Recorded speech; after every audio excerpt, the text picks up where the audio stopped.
एक तरफ जहां भारत में दिल्ली, उत्तराखंड और हिमाचल प्रदेश में बाढ़ की वजह से हाहाकार मचा हुआ है, कईयों के घर सैलाब के चपेट में आकर बर्बाद हो चुके हैं, लोगों की जानें जा रही हैं, वहीं दूसरी तरफ हमारा पड़ोसी पाकिस्तान भारत के नाम से छाती पीट रहा है। जो इंडिया ने पानी वहाँ से अपना छोड़ा है, पिछले साल भी एग्जैक्टली इसी तरह तकरीबन इतना ही पानी छोड़ा था, और कह रहा है कि भारत ने हमारी नदियों में पानी छोड़ दिया जिसकी वजह से पाकिस्तान में सैलाब आ गया।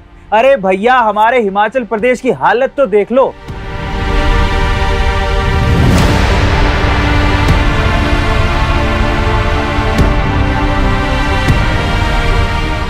बारिश इतनी ज्यादा आई है कि पिछले 40-45 सालों के रिकॉर्ड तोड़ दिए। क्लाइमेट चेंज हो रहा है, वातावरण में चेंजेस आ रहे हैं और ऐसे बहुत से कारण हैं, तो इसका असर तो दिखेगा ही ना। लेकिन पाकिस्तान का अलग ही रोना है। भारत ने पानी छोड़ दिया, भारत ने पानी छोड़ दिया। भारत तो पानी छोड़ेगा ही, अब वो नेचुरली हो या फिर मजबूरी में। पर भारत की मजबूरियां ऐसी क्या हैं कि जिसकी वजह से भारत को पाकिस्तान की तरफ पानी छोड़ना पड़ता है, जिसकी वजह से अभी पाकिस्तान में भी बाढ़ के हालात बन गए हैं। चलिए जानते हैं, लेकिन उससे पहले हमारे चैनल को सब्सक्राइब कीजिए और घंटे के बटन को दबाइए।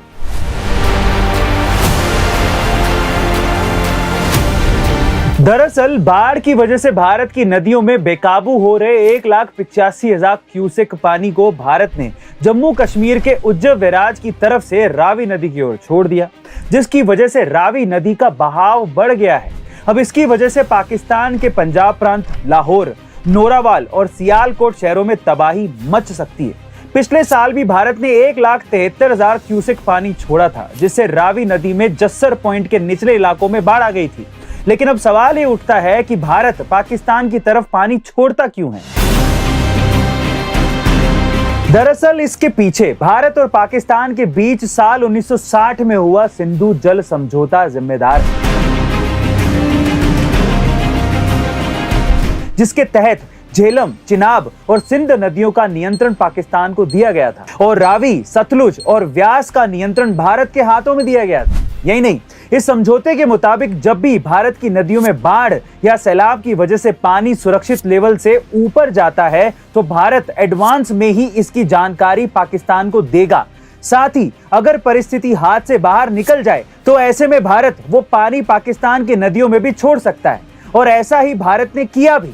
लेकिन पाकिस्तान वाले भारत पर ही उंगली उठाने में लगे हुए हैं। अरे भैया, भारत पानी तो छोड़ेगा, पर आप इसके लिए कुछ क्यों नहीं करते? पहले ही दिल्ली और हिमाचल प्रदेश में आई बारिश की वजह से लोग बेहाल हो गए हैं। अब हम बारिश को ये तो नहीं कह सकते कि भैया 100 mm की बारिश बरसाओ, इससे ज्यादा मत बरसाओ। इसके लिए अगर हम हमारे यहाँ तैयारी कर रहे हैं तो पाकिस्तान को भी तो करनी चाहिए। अब हमने जानबूझ के पाकिस्तान की तरफ कोई नया रास्ता तो बनाया नहीं, बल्कि नदी ही पाकिस्तान की तरफ जाती है। हम इस पानी को किसी दूसरी तरफ थोड़ी मोड़ सकते हैं, लेकिन तैयारी के नाम पर पाकिस्तान में ये हाल है कि पिछले साल पाकिस्तान सरकार ने एक डैम बनाने के लिए जनता से 1100 करोड़ रुपए चंदा इकट्ठा किया था। लेकिन उन जाहिल लोगों ने जितने पैसे चंदे में इकट्ठे किए, उससे कहीं ज्यादा यानी कि 1800 करोड़ रुपए उस डैम की एडवर्टाइजिंग में लगा दिए। अब ये तो उनकी तैयारी है और उनका विजन है, पर ऐसा नहीं है कि हम ही पाकिस्तान की तरफ पानी छोड़ते हैं, बल्कि कई बार नेपाल द्वारा छोड़े गए पानी की वजह से हमारे बिहार में भी बाढ़ आई है। लेकिन हमने इसके लिए किसी और को जिम्मेदार ठहराने की बजाय इसके लिए तैयारियां की, और ऐसा ही पाकिस्तान को भी करना चाहिए, बजाय दूसरों को दोष देने के। आशा है पाकिस्तान के लोग ये समझेंगे। वैसे गाइस, आपको पाकिस्तान को रोता पिटता देख कैसा लग रहा है कमेंट सेक्शन में जरूर लिखिएगा, और आप अगली बार कौन से मुद्दे पर मुझसे लॉन्ग वीडियो चाहते हैं कमेंट सेक्शन में जरूर लिखिएगा। मिलते हैं अगली वीडियो में।